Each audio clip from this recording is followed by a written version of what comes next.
माता पार्वती और भगवान शिव के पुत्र भगवान गणेश, जिन्हें गणपति, विनायक, लंबोदर और एक दंत के नाम से भी जाना जाता है। तो चलिए अब जानते हैं कि आखिर कौन से थे भगवान गणेश के 8 शक्तिशाली अवतार।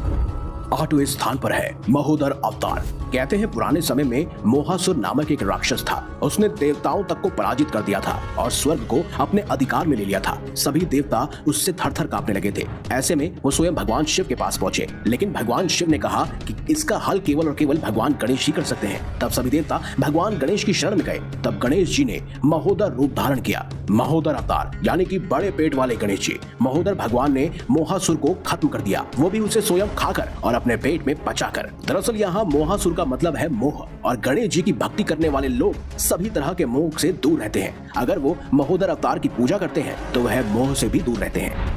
अब बात करते हैं 7वें नंबर पर मौजूद अवतार की। वो था वक्रतुंड अवतार।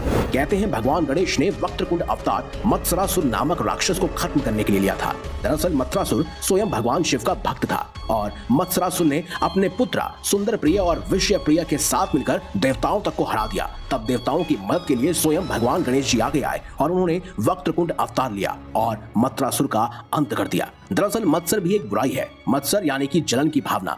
6ठे स्थान पर है एक दंत अवतार।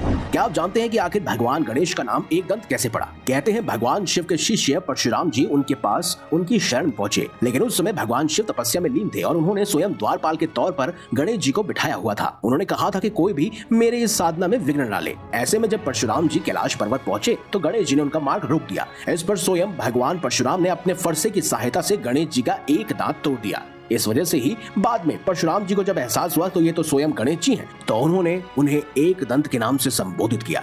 कहते हैं मद नामक एक राक्षस था और उसे खत्म करने के लिए ही गणेश जी ने एक दंत अवतार लिया था। और उस राक्षस का वध तभी हो सकता था जब कोई एक दंत वाला देवता उसका वध करे, और वो स्वयं भगवान गणेश थे जिन्होंने एक दंत अवतार लिया। दरअसल मद यानी कि इसे नशा कहा जाता है। 5वें नंबर पर है विकट अवतार। विकट अवतार के रूप में गणेश जी ने कामासुर नामक असुर का वध किया था। दरअसल कामासुर नामक राक्षस बेहद ही शक्तिशाली था। वो देवताओं को अपने काम में बांध देता था और उसके बाद उनसे भिन्न भिन्न कार्य करवाता था। इसी के लिए ही स्वयं भगवान गणेश को विकट अवतार लेना पड़ा और उसके बाद इसका वध किया गया। काम यानी कि काम वासना और इस बुराई को भी खत्म करने के लिए अगर आप विकट अवतार की पूजा करते हैं तो आप इस बुराई से भी बच सकते हैं। भगवान गणेश के चौथे शक्तिशाली अवतार थे गजानन अवतार। इस अवतार में भगवान गणेश जी ने लोभासुर नामक राक्षस का वध किया था। लोभासुर यानी लालच, और इस बुराई की वजह से व्यक्ति सही गलत का फर्क नहीं समझ पाता। यही हुआ देवताओं के साथ। जब लोभासुर ने भी उनके मन में लालच भर दिया तब भगवान गणेश ने गजानन नामक अवतार लिया और उस राक्षस का वध किया। अगर आपके मन में भी ये बुराई है जो सिर्फ धन कमाना चाहती है, दूसरों का धन छीनना चाहती है, तो इस बुराई को भी खत्म करने के लिए आप गजानन अवतार की पूजा कर सकते हैं। भगवान गणेश के तीसरे शक्तिशाली अवतार थे लंबोदर अवतार। कहते हैं क्रोधासुर नामक एक राक्षस था जो बेहद ही शक्तिशाली था। कोई भी अगर देवता उसके सामने क्रोधित होता था तो पूर्णतः उस देवता की सारी शक्ति क्रोधासुर के अंदर समा जाती थी। उसका वध कोई भी नहीं कर सकता था। तो ऐसे में स्वयं भगवान गणेश ने लंबोदर अवतार लिया।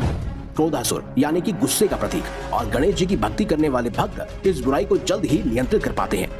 अब बात करते हैं दूसरे नंबर पर मौजूद शक्तिशाली अवतार की। वो कोई और नहीं बल्कि धूम्रवर्ण अवतार था।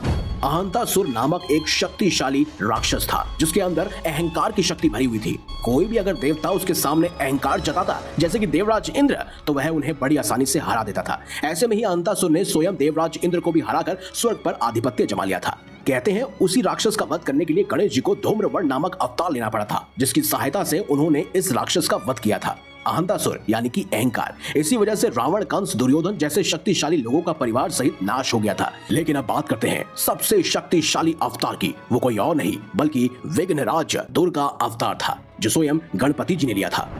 कहते हैं मामासुर नामक एक दैत्य था जो बेहद ही शक्तिशाली था और उसकी शक्ति अंधकार में बसी हुई थी। यानी कि जहां पर भी अंधकार मौजूद होता वो राक्षस वहीं पर अपनी शक्तिशाली शक्तियों से देवताओं तक को परास्त कर देता। ऐसे में स्वयं भगवान गणेश को विघ्नराज दुर्गा का अवतार लेना पड़ा। इस अवतार की सहायता से गणपति जी ने अंधकार पर विजय प्राप्त की। यहाँ वह अदृश्य देवी दुर्गा के रूप में ही मौजूद थे। मामासुर अंधकार का प्रतीक था। कमेंट बॉक्स में गणपति बप्पा मोरया अवश्य लिखिएगा। अगर आपको ये वीडियो अच्छी लगी है तो इसे लाइक कीजिए, हमारे चैनल को सब्सक्राइब कीजिए और ज्यादा से ज्यादा शेयर भी कीजिए।